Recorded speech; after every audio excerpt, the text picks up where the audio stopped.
and all that. We just Okay, start let's go ahead. the talk and all that.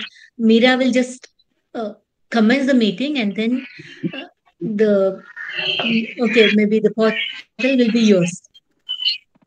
Okay. So, Meera, you can begin. Okay, sir. Good evening, everyone, and a warm welcome to another exciting and enlightening session of the commemorative lecture series entitled Chrysalis III 2023-24, conducted in remembrance of our beloved teachers, Reverend Father Anthony Kuchikar, Dr. Dhanya Menon, and Professor M.G. Paul Davis. This lecture series is organized by the Research and PG Department of English, St. Aloysius College, Thrissur, Kerala, in collaboration with the IQAC. Chrysalis continues to provide a very intellectual platform for the scholars to present their ideas and research productions, along with the lecture series delivered by eminent personalities.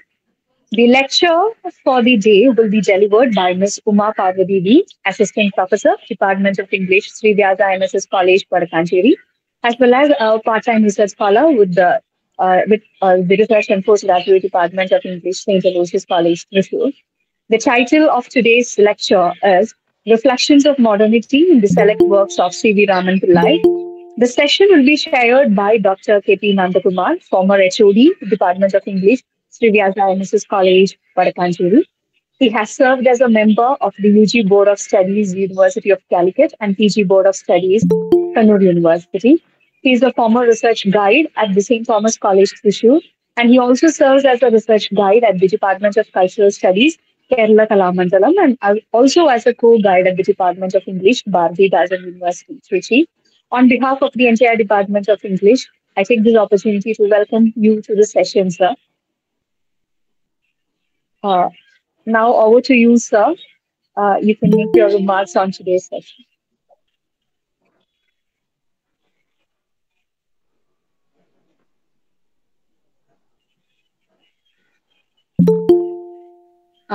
Dr. Nandakumar? Ma'am. Dr. Sorry, Nandakumar?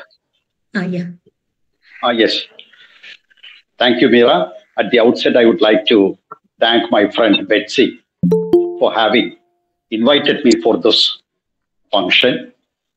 She has been a good friend of mine for many years, and we have been associated academically in several activities. And I was happy to know that she is the Director of Research in St. Aloysius College, Edathur. And I thank her for having invited me.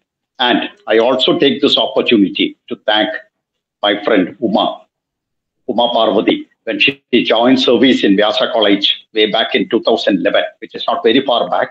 I was the head of the department. And ever since that, we have been associated academically. In fact, she was the coordinator of a national seminar in Vyasa College way back in 2014. And so naturally, when she asked me to chair the session in connection with Chrysalis, I was only happy to do so. And as Meera just now said, Reflections of Modernity in the Select Works of C.V. Raman Pillai. That's the title of the paper that she is going to present today. And C.V. Raman Pillai does not require any special introduction to the students of history, the students of not only history but also literature, who is popularly known as the maker of modern Travancore. And he was basically a fiction writer as well as a dramatist.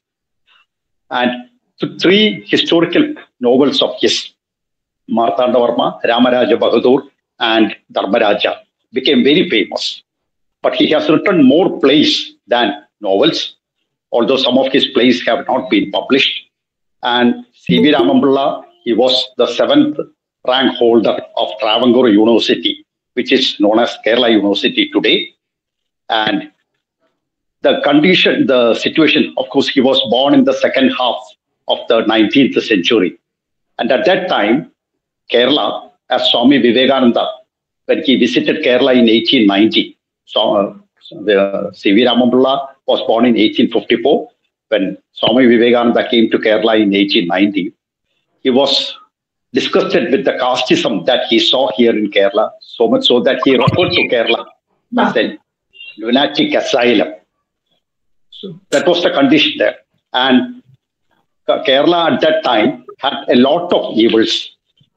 There was untouchability, there was unapproachability, and also unseeability. Untouchability, unapproachability, and unseeability. Lower caste members were not permitted to appear in front of upper caste people. Upper caste people did not want to see them.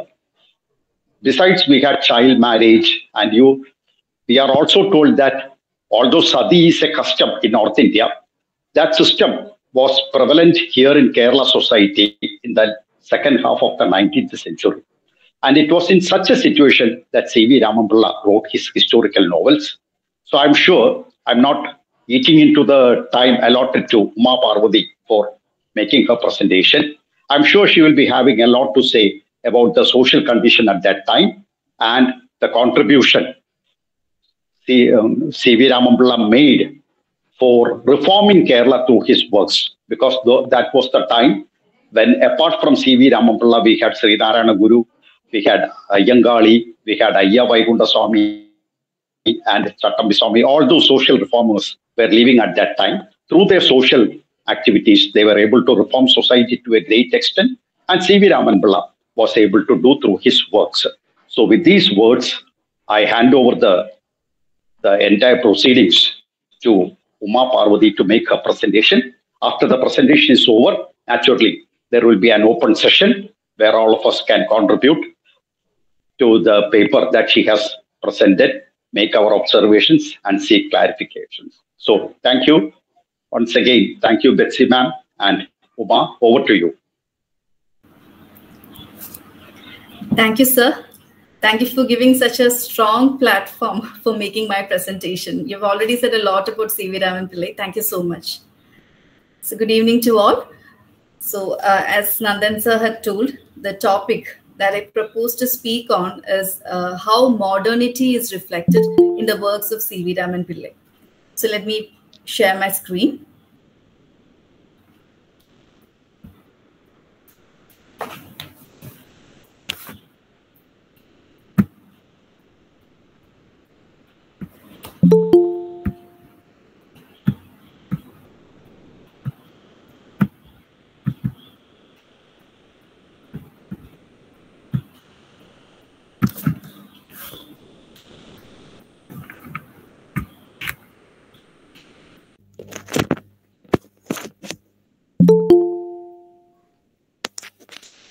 I hope my screen is visible. Yes, Uma, it's clear. Thank you, sir. So the title of my paper is Reflections of Modernity in Select Works of C.V. Raman Pillai. So first, let me come to modernity. Modernity is an explicit departure from tradition and traditional institutions or practices. So the concept of modernity denotes a critical engagement with the present time, which is understood with its characteristic difference from the previous epoch and its potentiality to produce change. Modernity aims at social restructuring in the evolution of new political or administrative structures. It corresponds with intellectual enlightenment. It also signalizes the formation of new social or cultural paradigms that repudiate, modify, surpass, or critique the traditional ones and stresses upon individual autonomy and rationalization. British sociologist Anthony Giddens states, portrayed in more detail, modernity is associated with a certain set of attitudes towards the world, the idea of the world as open to transformation by human intervention, a complex of economic institutions, especially industrial production and a market economy, a certain range of political institutions, including the nation state and mass democracy. Now, it was assumed that European modernity, the modernity as it developed in the West, will be taken over by the world with possible local variations. But in reality, various modern autonomous institutional arenas the economic, the political, the educational, and family were defined, regulated, and combined in different ways in different societies and in different periods of their development. The development in various societies of the world went far beyond the institutional patterns of modernity that developed in Europe. The best way to understand the different modernizing societies is to see them as continuations of their traditional institutional patterns and dynamics. Modernity has indeed expanded to most of the world and given rise to civilizational patterns which share certain core characteristics but unfold differently. So, this rationally emergent social order may be perceived as a collection of social narratives, a new spectacle of cultural reincarnation, and aspires for a progressive, independent existence. Modernity was also criticized. The extreme criticisms gave rise to the quest for total revolution as a central component of the discourse of modernity. These were fully articulated in arts, literature, in philosophical discourse, and in popular culture. Modernity aims to establish a secular, egalitarian vision intimately interwoven into the cultural fabric. From macro structures of reform to its discrete micro constituents, modernity opens up grounds for liberal as well as radical revision. During the early phases of colonial period, when the European paradigms with its hegemonic emphasis inscribed a new homogenized version of localized or regional modernity, the socio-cultural implications of such a project in various colonies stood vastly different. There are different phases or periods of modernity. Example, there is a period of modernity which is characterized by major modern social movements, especially socialism, communism, and nationalism. Another example is a transformation of the prevalent hegemonic institutional patterns which became evident in social, economic, political, family, and gender. Again, we have modernity in the development of new policies of legitimization, of which the most important was the human rights. We also find modernity in the opening up of opportunities for women in lifestyle, marriage, and motherhood, growing education, and urban growth. We also have new types of social movements like anti-globalization movements, women's movements, ecological movements, etc. So new social problems also arose, like rising divorce, epidemics, climate change, nuclear proliferation, combined with political, economic, and military struggles that indeed can become very violent. Now let me come to modernity in Kerala. So modernity in Kerala, for instance, is generally observed as coinciding with the advent of missionary practices and the wider colonial enterprise. The crucial or initial departure from feudalistic structures as well as centralized autocracy may be observed as symptomatic of the decomposition in old order of affairs. The landlord-vassal model and the land ownership patterns underwent sweeping changes as a result of colonial administration. Professor K. N. Ganesh, in his reflections on pre-modern Kerala, states, the power of intermediaries, including madambis and accountants, was destroyed, and along with it went the autonomous character of temple Sankedam and the autonomous authority of Brahmins. So modernity in Kerala can be divided into 4 different phases. The first phase is the early phase of modernity, which can be considered as a product of trade relations, transfer of goods, ideas, knowledge structures from ancient traders like Arabs, Chinese, etc. The second phase is a middle phase of modernity, which can be perceived as a product of various waves of colonization, like Portuguese, Dutch, French, British, etc. And at this phase, we have the European paradigms of development in education, infrastructure, where we have radios, roads, postal and telegraph, etc. Now, the third phase is a later phase of modernity, which can be considered as a product of Kerala Renaissance. So here it claims for social equality, challenging the caste-based discrimination. So here we have the leaders about whom Nandan sir had already said, like Sri Narayana Guru, Ayyangali, and we also have the temple entry proclamations at this time. Now, the last phase, or the present phase, is a recent phase of modernity, which is denominated as the developmental modernity. It is a product of post-independence developmental paradigm.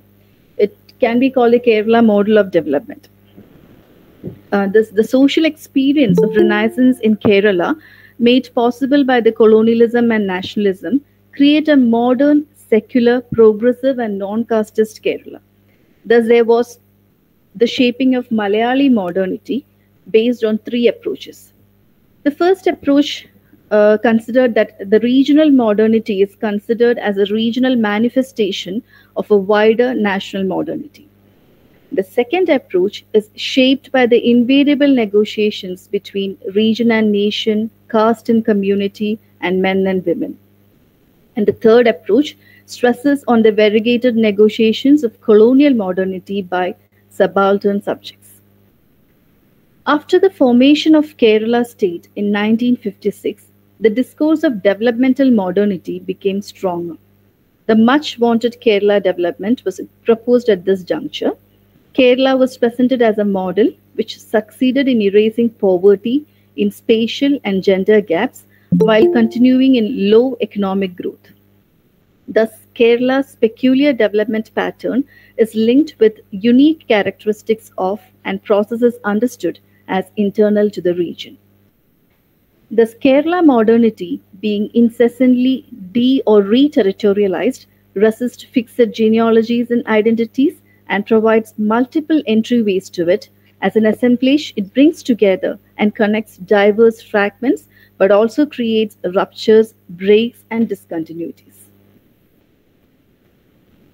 So coming to my writer, that is C.V. Raman Pillai. So C.V. Raman Pillai is considered as one of the pioneers of Malayalam novel. He was born on 21st May 1858 in Thiruvananthapuram. So this year is actually remembered as the year of Queen's proclamation. So when the power of the East India Company was completely transferred to the British Crown. Now C.V. Raman Pillai, he was patronized by Keshavan Thambi, who is a great grandson of Raja Keshavadas. And Keshavan Thambi had a great influence on C.V. Raman Pillai in molding his character and career. C.V. Raman Pillai was, of course, an intelligent person. He was very much interested in the history of Travancore. That's because he has written several historical romances of which Nandan sir had already told. And C.V. Raman Pillai was proficient in English. He was a revolutionary, a social activist, a journalist. He wrote against the authority and rulers, and he also fought to change the marriage rules, especially Nair marriage rules prevalent in Travancore. He was a great social worker and activist during his college days. He had published numerous articles related to revolutionary changes in social order. Even from his college days, he used to write and publish several articles in dailies and journals which were meant for social reformation. He was not afraid to write against authority and rulers. And as I told, he strove hard to reform the then existing marriage rules, especially Nair marriage rules. Now let me brief about what the marriage system of Nairs were at that time. I hope everybody is aware of the matrilineal system which the Nairs had followed. The Nair family, they operated a matrilineal joint family structure called Tharavad, whereby descendant families of one common ancestress lived under a single roof. Authority in the family is wielded by the eldest member, who is called Karanavar. He has full control of the common property and manages the income very much as he pleases. He arranges marriages which were called sambandhams, which had no legality for the boys as well as girls of the family. The husbands of the women in the Tharavad, they visited in the night and left in the morning, and he had no legal rights over his wife and children. The children were completely taken care of by the Karanavar. Now, even in the royal family, the system was followed. The king's wife was not the queen, nor was she allowed to live with him or appear in public with him. She had no claims at all on the king and held no royal titles. The king's mother wielded the power and the title of the queen. In her absence, the king's sister inherited the queen's title. So this was the matrilineal system followed by the Nayars. Even in the royal family, the matrilineal system was followed because most of the kings they had sambandhams, or they married women who came from the Nayar family. So the same matrilineal system was followed in the royal family as well. Again, coming back to CV's contributions, one of the inspirational or guiding spirit behind Malayali Memorial was C.V. Raman Pillai. Malayali Memorial stood for the cause Malayala Nada Malayaligalkku. It stood for inequality evident in government services, education, etc. It demanded more opportunities for Malayalis instead of appointing bureaucrats from outside the state. CV had actually participated in the signature campaigns for the Malayali Memorial. He was actually the backbone of the Malayali Memorial. So Malayali Memorial stands as a cornerstone in Kerala history, as it was the first organized attempt in Kerala to protest against existing systems. So in those times, Maharashtra Brahmins were appointed as Divanjis in Travancore. Their nepotism was strongly criticized by the natives of Travancore.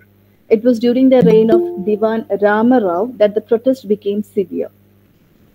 These foreign officials or these foreign administrators, they drew a salary up to 2,000 rupees, whereas there was not even a single Malayali who drew a salary above 500 rupees. The natives were not given any role in the administration of the state. In fact, they were completely prohibited from it. The Malayali Memorial, requested the king to give permission to the natives to serve the king. The same inequality was followed in the field of education. Lower class people were not permitted in the educational institutions, and this was also represented in the memorial.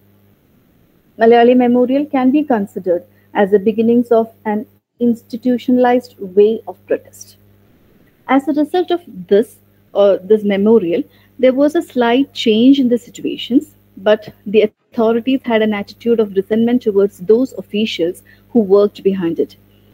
So these officials who actually worked behind the Malayali Memorial were denied promotion, some were transferred, and at that time C.V. Raman Pillai was in the government service.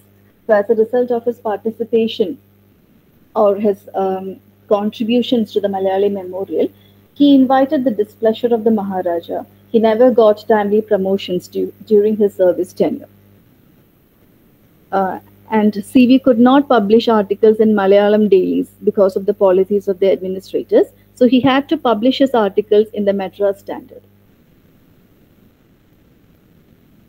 Now these are the works of C.V. Raman Pillai. He has written several works, and among his works, the famous historical novels are Martanda Varma, which was published in 1891, Dharmaraja, published in 1913, Ramaraj Bahadur, 1918. He has also written social novel, and he has also written several plays, of which Chandramukhi Vilasam, Matta Vilasam, Kurupilla Kalari, and there are lots and lots of plays written by C.V. Raman Pillai. Some are published and some are not published. Some are just enacted. So in all these plays, he actually talk about social reform. Now we'll have a quick glance of very few plays of C.V. Raman Pillai. I've just selected one or two works of C.V. Raman Pillai to talk about. So first, I intend to talk about Chandramukhi Vilasam. This is a play written by C.V. Raman Pillai. It was actually unpublished. It was enacted in 1887 during the birthday celebration of Sri Moolam Tirunal. It is a combination of Sanskrit drama and English verse. We have the elements of Sanskrit drama and the elements of English verse in Chandramukhi Vilasam. It is, of course, a social satire, and it follows the modes of Chakyar Kutu. The mockery in it actually resembles Chakyar Kutu. It portrays the social life in Travancore in the 19th century. It is a critique of matrilineal system. He in through Chandramukhi Vilasam, C.V. Raman Pillai tells how feeble is the relationship between a nephew and his uncle,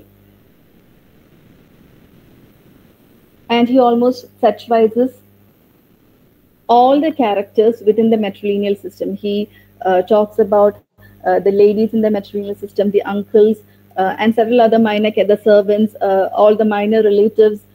Everything is satirized in Chandramukhi Vilasam. And again in Chandramukhi Vilasam, he actually talks about, or he criticizes, or he satirizes the modern or urbanized love, and he talks about the then existing way of love between lovers, which was not true love. It was just a sign of modern. They believe that they need a lover in order to be modern. CV actually wanted to reform tradition than blindly accepting modernity, or rather, European modernity. He wanted to cleanse the bad or crude aspects in tradition. Especially, there were several reasons. There were several crude and unsophisticated, or rather uncivilized practices in the Hindu Nair families, which led to the ruin of, or the financial ruin of, several Nair families. So there were several practices like Kettu Kalyanam. Kettu Kalyanam is an elaborate mock marriage ceremony. This is just ceremonial, after which the groom goes back to his home. He never comes back to his wife. He never meets his wife again. Sambandham, that is the marriage at those times, it can happen only if this particular ceremony had done. Another crude practice was Thirandu Kuli or Thirandu Kalyanam.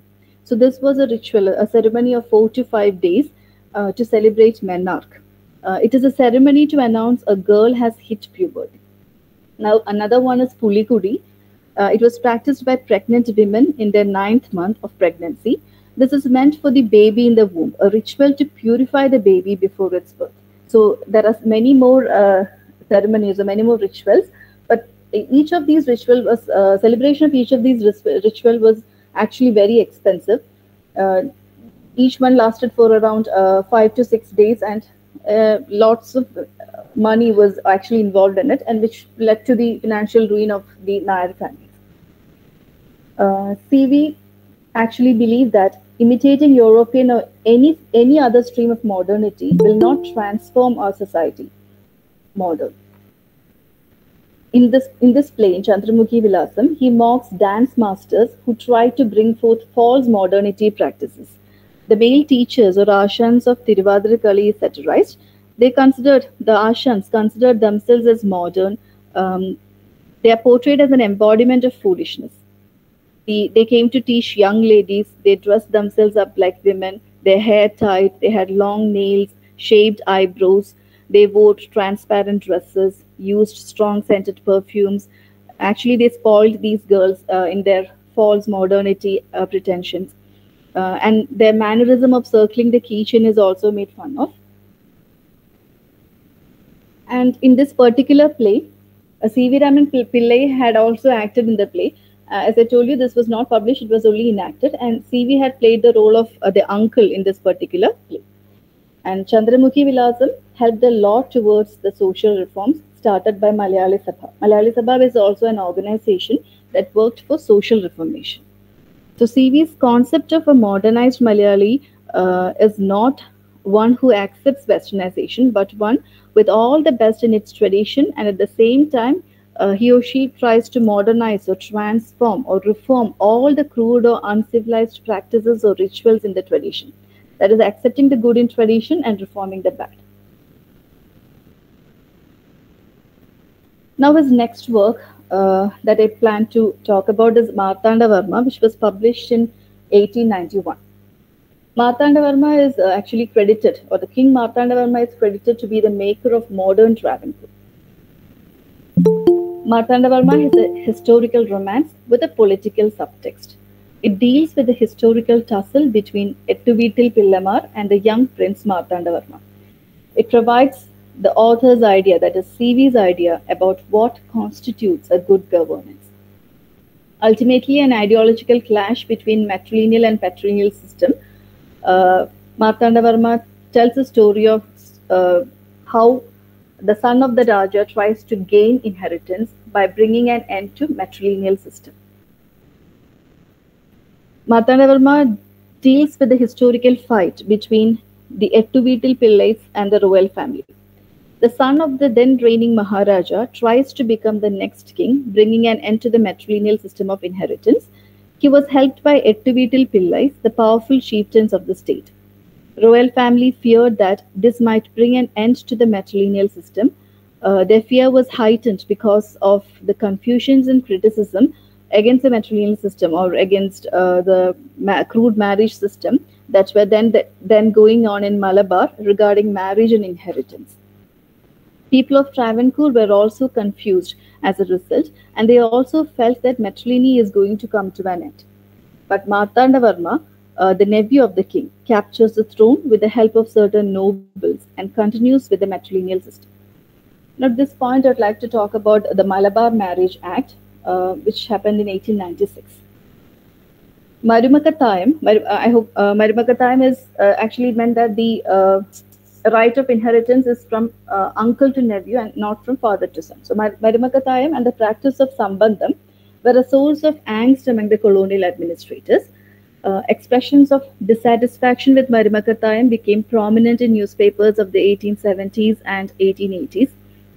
It was also voiced by the colonial administrator William Logan in an official report of that period. And a bill seeking the legitimization of the customs in the Madras Legislative Council, causing the administration to establish the Malabar Marriage Commission, was passed in 1891. This was to investigate matrilineal customs and was also charged with recommending whether or not legal measures should be used to effect changes to the traditional practices for marriage, family organization, and inheritance. So this was going on in Malabar at that time. And now coming to the work Martandavarma. In Martandavarma, CV has brought strong female characters in Martandavarma. In Martandavarma, there is Bhadra, the character called the center. Through what she does or what happens to her, CV is projecting a futuristic, imaginative vision of the new woman in the Indian context. The conventional image of the woman as the passive sufferer is replaced by an unrealistic heroic figure, a figure that was yet to emerge on the Indian scene, a figure that plays a too unperceived role for women, a social or political role, despite her personal suffering. Yet another revolutionary change in characterization was the introduction of Muslim characters. So it talks about how serious radical political and social beliefs. He portrays the Muslim characters with utmost sympathy and admiration. Actually, this has provided a pattern for later novelists to emulate. Thagazhi Shivashankara Pillai, P.C. Kutty Krishnan, and M.T. Vasudevan Nair have inherited this broad humanistic vision from CV. It is not just a sentimental version of Hindu-Muslim love that CV presents. The whole of chapter 16 in Martandavarma, which gives us an inside view of the Muslim household, is perhaps the first attempt to provide a full-fledged and intimate account of Muslim life in Malayalam fiction. Yet another feature is the introduction of the untouchables for the first time in the fabric of literary work. So the Chandans of South Travancore are presented as victims of brutality. So even in fiction, the untouchables were kept at a distance. Martandavarma, the work Martandavarma by CV, asserts humanistic values over and above the taboos and superstitions of yesteryears. But as a result of the emergence of English education, Western style of living and thinking, A new political style of governance that gave prominence to pen than sword emerged, and war as a system to obtain and retain power became obsolete. CV wanted, through his Martandavarma, CV wanted to remind us about the chivalric traditions that need to be reformed, not to be part of the practices promulgated by the West, but to be a part of modernity by reforming our traditions. Novel as another propagandist tool for CV, he extends the arguments that was presented in the Malayali memorial through Martandavarma, through a character in Martandavarma called Mangoikal Kurup, who argues for the skill and caliber of the natives and questions the space given to foreigners. So Mangoikal Kurup, he gives us a picture of 19th century Kerala farmers. He also is a spokesperson of all those who love the nation and its ruler. Through him, CV presents the protest of Malayali memorial, Thiruvidamkuru Kurup's question, why do you trust foreigners more than your people? Very well presents a question of the native Malayalis. Martandavarma as a king is a very tactful ruler or politician who suppresses all the forces that rise or tries to rise against the throne. His historical act or the political act called Trippadidanam, it has like strong implications because Trippadidanam indicates the dedication of the entire area controlled by Martandavarma as his traditional property before the Sri Padmanabha temple. He follows the temple-centered social formations in Kerala. He renovates the temple, reinstates rituals, and donates everything to the deity, that is Sri Padmanabha, subjects of the Lord, not the king. This has brought in deep structural transformations in the political and social edifice of Kerala. He indicated his territory through a ritual act called Sarvasarpanam. Martandavarma gained the title as Sri Padmanabha. That the ruler was considered as a servant of Lord Padmanabha and the protector of Travancore. The Trippadidanam thus becomes a ritual purification act which demonstrated the conformity of the ruler to the Dharma Shastric ideals of kingship. It was also a political act which ensured the sovereignty of the king over his subjects, by which the servant of God became the true and undisputed master of the people. This fusion, a kind of divine right theory of kings, where any act against the king can be considered as an act against the god. So this fusion of the ritual and political in the underlying feature of Brahminic ideology, which constituted the cultural apparatus of the Travancore. And now coming to the next work of CV, Kurpilla Kalari. Kurpilla Kalari, it also treats a social theme. At that time, there were several misconducts in the society in the names of being modern, which prompted CV to write this particular work. So the people believed that to be modern is to be westernized. They began to imitate the manners and mannerisms of the West or British. The native tradition and culture was under threat. Those who were educated in the English medium considered those who did not know English as uncivilized and uncultured. Those who did not know English manners were made fun of in social circle, and the speech of these westernized people were mixed with English words, and it was considered respectful. And there were love affairs in the English fashion. Weddings also imitated the Western style. So those who want to criticize these things were also afraid to do so because of the attitude of the young. With the help of several characters like Bhaskara Menon in Kurpilla Kalari, Panchamrita Kochama, Pension Peshkar, Madhava Pillai, etc., TV actually makes fun of those who imitates English culture. We have the satirizing of English-mannered love affairs, marriage proposals, family gatherings, tea parties, meetings of Sri Samajam, a new cocktail language, mixing English words with intermittent Malayalam ones, etc. All these exposed the pretentious lifestyles. The main agenda of C.V. Raman Pillai through the publication of Kurupilla Kalari was social reformation. C.V.'s concept of reformation was unique. More than arguing for modernism, it stood for limiting such tendencies. He never believed in replacing our cultural fabric with some new or foreign ones. Though he stood for English education, his concept of modernity was conservative enough to demand that blind imitation or acceptance of whatever came in the form of Western should not be deemed progressive. What we need is grassroots level reformation or progress within the community. There was a strong resentment among the people as a result of the publication of Kurupilla Kalari. Kurupilla Kalari cannot be considered as just a farce. Its strong purpose was social reformation or modernization. CV's aim was not to insult people by making fun of them, but to correct people. According to CV, we should use a Western education and ways to nourish our culture, not to replace it. He also stressed the importance of Malayali modernity. CV had the spirit to promote women's club, but he criticized those attitude of the women's club members, which imitated the West completely in their speech, ways, manners, and mannerisms. He has also written a play called Matta Vilasam, which is a social critic that satirized certain dishonorable practices. Example, it mocks a practice called Shakti Puja, which was nothing but alcoholism among modern youth.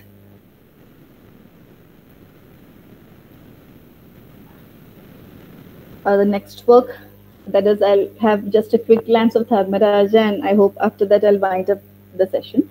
Dharmaraja, which was published in 1913, it may apparently seem to be celebrating monarchy, but it is a chronicle of progressive there erupts a fierce interaction between the traditional feudal system and emerging modern ideas and influences. Dharmaraja was written at a time when freedom of speech and expression are curtailed. CV expresses his resentment towards Maharaja Moolam Tirunal and the then Diwan Sir C. Rajagopalachari. This work was written in the political context of revolt against monarchy. So Deshabhimani Ramakrishna Pillai, this person was exiled for questioning the authority of the monarchy. So this compelled CV to write in a covert fashion, idolizing the king Dharmaraja, an embodiment of righteousness, and a native Diwan Keshav Pillai, an incarnation of innate intelligence, proficiency, and caliber. Dharmaraja reiterates CV's deep-rooted faith in monarchy and belief in bringing progressive or modern elements into administrative and social structures. C.V. Raman Pillai is actually inviting monarchy by reforming monarchic edifice. Contrary to the action-oriented setting of Martanda Varma, Dharmaraja embodies a more strategy and oriented sequence where intelligence, alertness, insight, and wit are highlighted. In 20th century English philosophers, CV never was a blind votary of royalty's divine right to rule. He proclaims people's endorsement as a sole authority to legitimize a ruler. So now I have reached my concluding section. The conditions in Kerala were chaotic at the time. As an aftermath of World War I, it was a time of student unrest and struggles.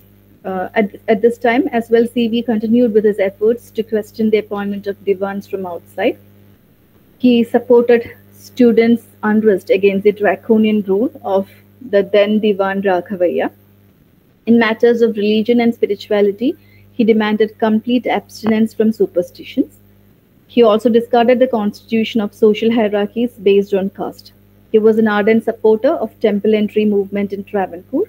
He perceived the dawning of a new social order based on religious and social equality. He was set against those who emerged under the pretext of religious transformation, and also those who were saffron-clad and hypocritic. So some of these have evidences in Dharmaraja and his other plays and novels. So through his literary works, including various essays and newspaper articles, he heralds the manifestations of modernity that he perceived in his milieu, and on the way explores the varied modern patterns of power relations. They reflect the spirit of radicalism and renaissance, regional aspirations towards reimagined socio-cultural domains, and rearranged political structures. C.V. Raman Pillai, through the fictional documentation of Travancore's history in the rhetoric of regional anxiety, seems to champion the desire for stable governance. I conclude, Sri Moolam Tirunal, the then Maharaja, and the Diwan C. Rajagopalachari were completely set against the progressive ideals of C.V. Raman Pillai. Maharaja's resentment was so deep and fierce that he once remarked, "I'll never keep him above wants." But C.V.'s radical spirit was so indomitable and his intelligence so acute that he hardly cared for such staunch oppositions, even though they were from the crown itself.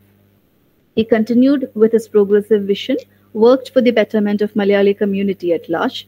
His literary works as well as his socio-political engagements stand today as a vital and comprehensive reminder to his attempts to bring forth social reformation. That's all. Thank you.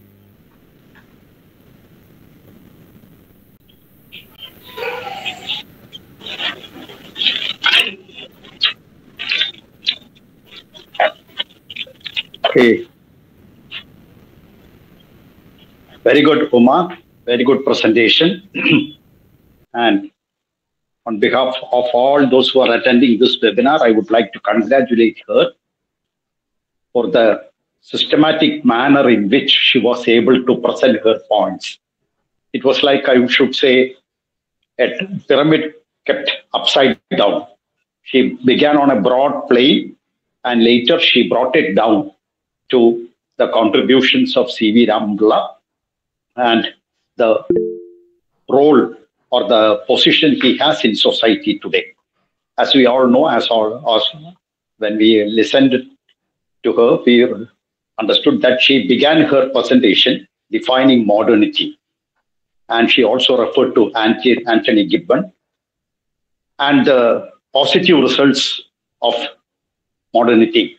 As she said, modernity leads to total revolution, and the different types of, or the different layers of modernity, where it is socialism, communism, human rights movement, anti-globalization, all these have been presented as the good aftermaths or the positive results of modernity. At the same time, modernity has also, as she said, led to certain unwanted, or rather unwanted within quotation, such as divorce and separation, etc.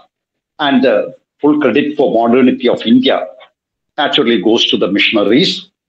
She referred to Dr. Ganesh, and coming after having examined the modernity in the national scenario, she came to modernity in Kerala, and the 4 stages where modernity came to Kerala in the form of trade relationship with foreign countries, then the colonization by the British, Portuguese, French, etc., as a result of which radios, the railways, and the roads came to India. And she also referred to the modernity in Kerala, where we had the social reformers like Srinarayana Guru and Ayyangali.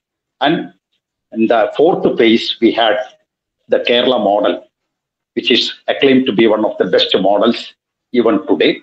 After having explained what is modernity, modernity in the national level and modernity in the state level, she came to the paper at hand, and she was able to present the biographical details of C.V. Raman Pillai. And from her paper, we came to know a lot about some of the bad systems that were existing in society at that time. And it was that area where she presented the unwanted tendencies that especially attracted our attention, especially the marriage system of Nayars. She referred to the Taravada, where the Karnavar is the big boss of everything, who decides everything. And she also referred to the Sambandham and all, where the husband did not have any role at all. And we have the matrilineal system or the Marimakataya system and all. And as part of that, she also referred to the activities of the Malayali Memorial Movement, which deeply influenced C.V. Raman Pillai. And she has also referred to the literary contributions of C.V. Raman Pillai, especially she has focused on Chandramukhi Vilasam Martanda Varma, Dharmaraja, and Kurpilla Kalari. And through all these things, she has been able to, apart from telling us what these works were about, for example, Chandramukhi Vilasam, it's where the youngsters considered that falling in love was a fashion. She has also referred to the theme that has been dealt by C.V. Raman in Chandramukhi Vilasam, the Kettu Kalyanam. And this is exactly something Mannathu Padmanabhan also said later, where Nair families brought their own downfall by spending money unnecessarily on celebrations, including this, what you call this Perendu Kalyanam and Kettu Kalyanam, etc. And all this was a part of spending a lot of money just to imitate the foreigners, British people, as if spending a lot of money is a sign of modernity. And Tiruvadira Kali, where Ashans, the gurus, they tried to modernize the Tiruvadira Kali by changing the costumes and all. And as Uma said, the concept of modernity, that was what C.V. Ramapilla was trying to correct through his works. He was not against modernity, but he wanted the positive aspects of modernity to be implemented. And she dealt in detail about Martanda Varma, where we have Aniram Tirunal Martanda Varma, who was assisted by the Nair Pada and who was able to get rid of, or who was able to defeat the Dutch East India Company, not the English East India Company, but the Dutch East India Company, who were defeated in the Battle of Colochal, and the supremacy of the royal people of Travancore was established or re-established. In the battle, he was naturally the Etuvittal Pillamas, they were on the other side, and the female character in Martanda Varma, who does not synchronize with our traditional concept of a female protagonist. Finally, Martanda Varma laying down his arms in front of Swami Padmanabha, Sri Padmanabha, and that is what is known as the Tripadithanam. And the message that he gave was that any act of treachery against the king was an act against God, because the king was the what you call the Padmanabha Dasan of Lord Padmanabha. So she has been able to present the situation of Travancore in a nutshell before us. I am sure it is the team that she has selected for her project work, for her PhD work, is something that appeals to her because she hails from that part of Kerala, and that part of Kerala and the history of Travancore is very much known to Uma.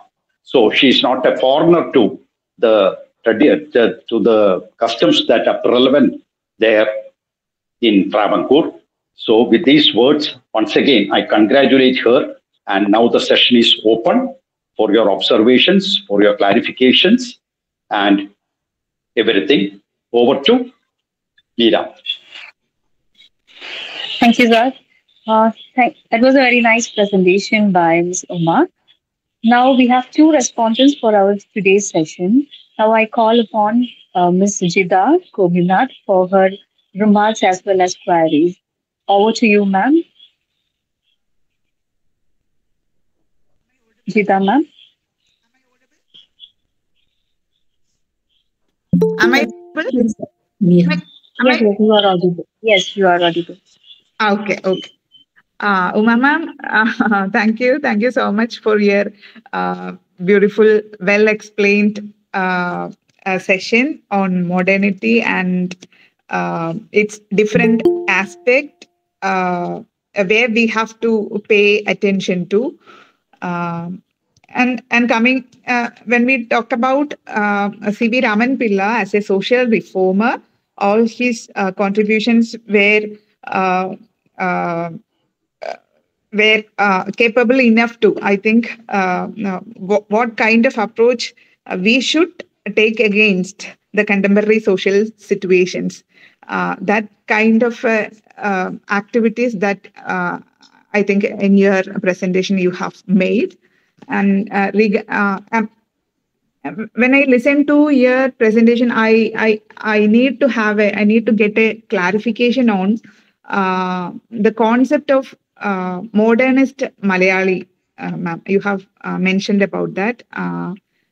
His C.V. Raman Pilla's concept of modernist Malayali, and my doubt is, can we see this concept in his writings, or how much is the impact uh, of this concept in his, either in his works or in the activities that he led during his time as a social reformer? Can you, ma'am?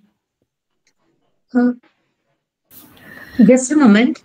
Let me just interrupt. Next time onwards, when someone asks a doubt or put in a response, I request them to please switch on their video and introduce themselves and ask.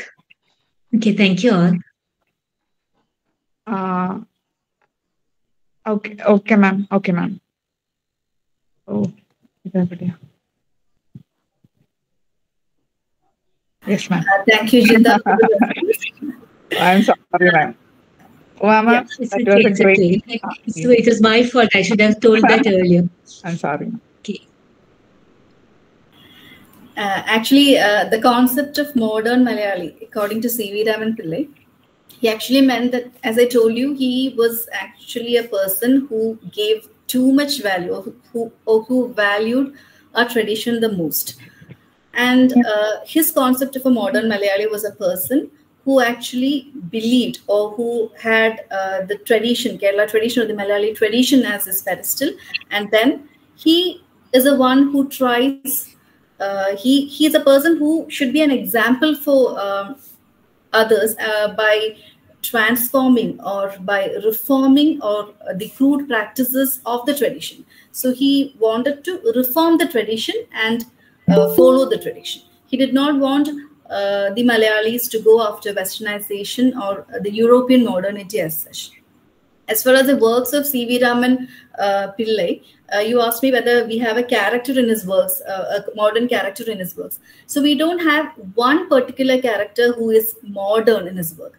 See, he gives an array of characters. There are multiple characters which have one particular factor or one particular ideal that CD wants to tell us. Okay, that is how his works go on. We don't have a complete modern Malayali as per CV's ideas in his works. So through multiple characters and through their words, he presents his ideals. That is what CV tells in his works. Okay, thank you. Thank you, Ms. Cheta. There is one more respondent for today's session. Now I invite Ms. Shruti Krishnalal. Now over to you, Shruti. Thank you, Meera. First of all, I would like to appreciate Uma Parvati ma'am for the effort she has taken for such an informative presentation. C.V. Raman Pillai is not an unfamiliar personality for Malayalis. Famously known as Kerala's Court, C.V.'s contributions to the Malayalam literature is invaluable. Recently, while inaugurating the centenary celebrations held in honor of C.V. Raman Pillai, the Transport Minister of Kerala, Mr. Anthony Raju, has commented that C.V. Raman Pillai is an irreplaceable name in the Malayalam literature. Through C.V.'s historical narrative, we get a glimpse into the life of the common people of that time. Ms. Uma Parvati's effort to study C.V.'s works through a modern perspective is quite appreciative. And C.V. Raman Pillai's role as a social reformer is quite a new information for me too. And ma'am, since you have mentioned a novel by a historical novel by C.V. Raman Pillai, which is Marthanda Varma, there is a film adaptation of that novel titled Kulam. It was directed by Lenin Rajendran, and unfortunately, I haven't read the novel, but I have seen that film, Kulam, and there is the story of the film is focused mostly revolved around the female lead Subhadra, played by the actress Bhanupriya. And the character was portrayed as quite revolutionary and rebellious. We can call her as a femme fatale, maybe. So, do you think Subhadra is a manifestation of CV's concept of modern woman? That's my doubt. Thank you, Shruti, for the response. Actually, I haven't seen the movie Kulam. I've just read the novel Martanda Varma in English and in Malayalam. Now, you've talked about Subhadra in the movie, and of course, as I told you, it is a futuristic imagination of CV. Modern women can be like this or should be like this. Indulekha by Chantu Menon, which it was published around this time. So actually, CV had written Martanda Varma first, but he did not publish it. As a result of that, we have the first Malayalam novel as Indulekha now. So in Indulekha, this is actually a deviation from my topic, but since you have asked about the modern woman, I'm just quoting it.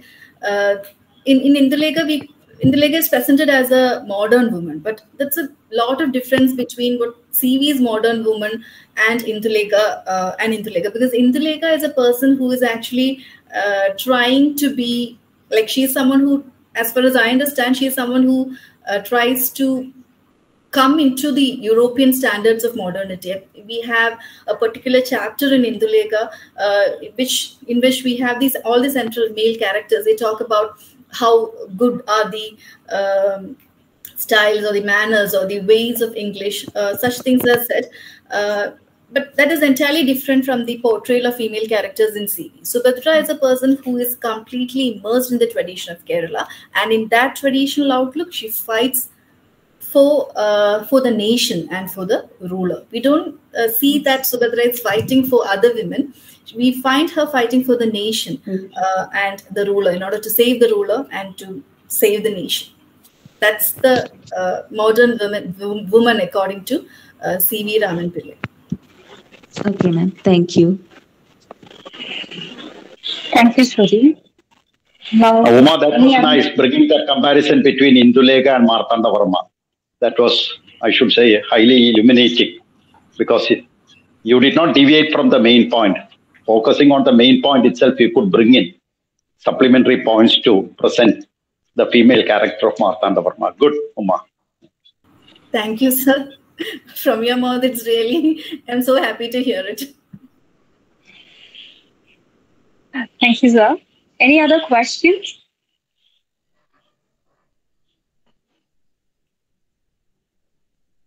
The floor is open for your discussion. Hello, ma'am. I'm Shweta, first MA student from St. Aloysius College. Am I audible? Yes, Shweta, continue. First of all, thank you, ma'am, for such a fruitful session. And my question is that, can you please mention some of the other Malayalam writers who have reflected modernity in their works? Of course, Chandu Menon has reflected modernity in his works, but it's of a different kind of modernity, as I told now.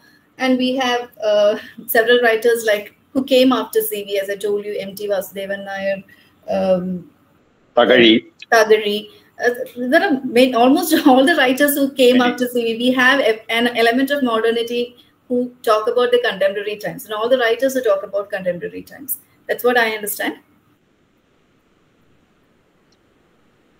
Thank you, ma'am.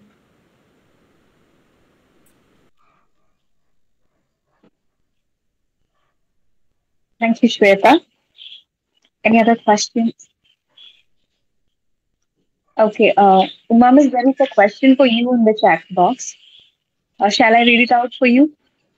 No, Meera, I have read the questions. It is very relevant. Okay. See, Anju, there are several people who talk about American writers, Japanese writers. See, works of Marquez we feel that works of Marquez are relevant today.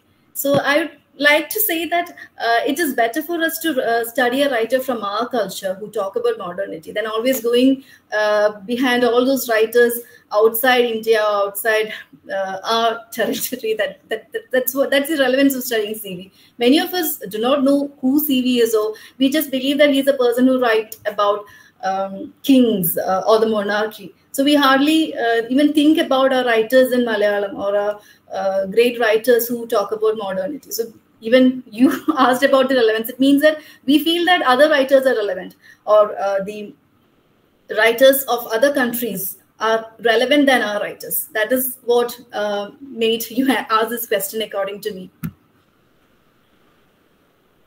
Yeah, of course, we can consider.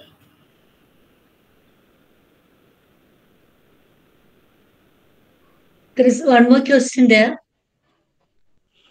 By Anju. Yeah. Isn't his an elitist kind of narration that, and she's telling that that's what she felt.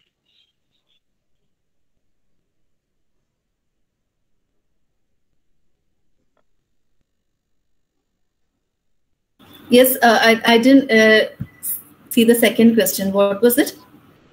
Isn't CV's narration an elitist kind of narration? That is what Anshu felt like. That's what her question is. Yeah, what I didn't understand. Can you just repeat the question? Yeah, sure, ma'am. I will read out the question. Isn't his elitist narration? Yeah. Of course not, because he talks about. See, I have just selected a very few characters from his works. We have the narration of untouchables in his works, servants in his works. See, the dialects used by the servants are actually very beautifully narrated by C.V. Raman Pillai.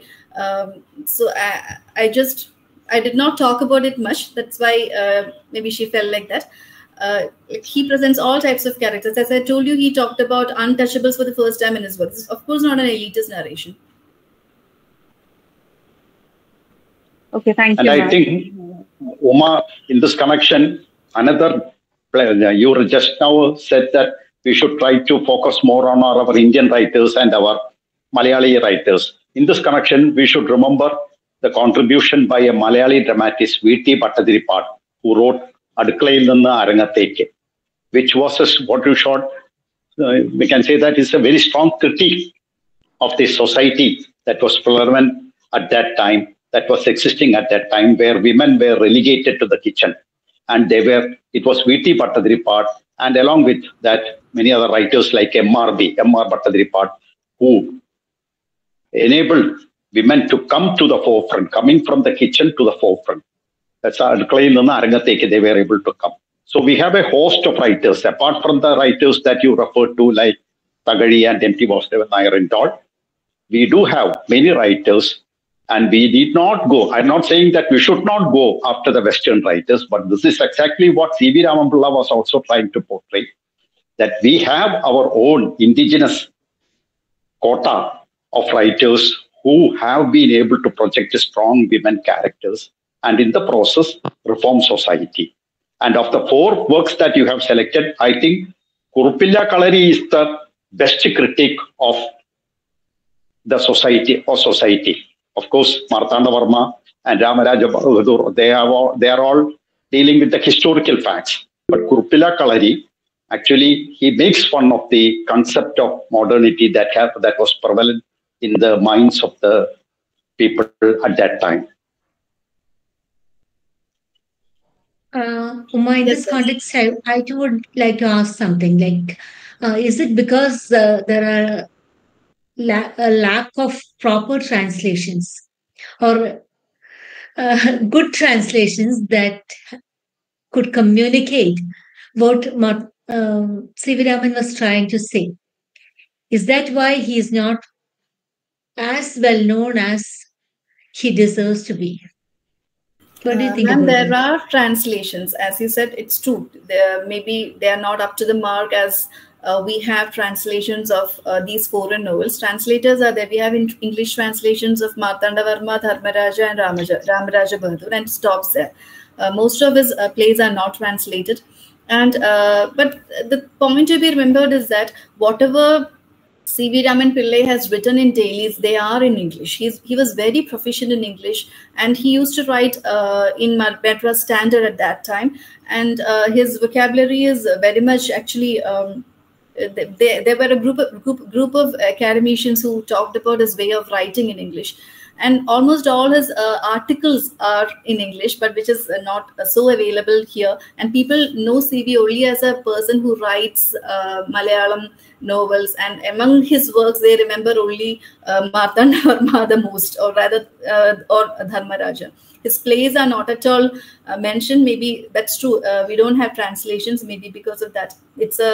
It's true, ma'am. Okay. I think there is a question there by Hema. Meera, will you please read it out?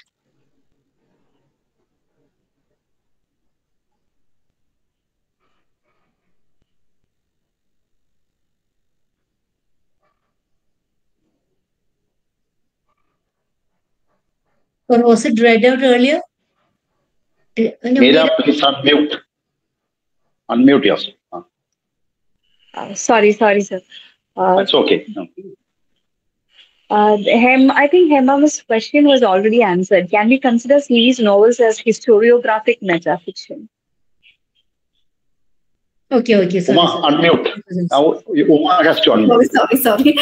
They're not metafictions as such. They are historical works. And of course, they talk about CV's contemporary times, which are relevant even today. That's true. It is relevant even today. We have such people amongst us even now. But I don't think it can be considered as a metafiction, to the best of my knowledge.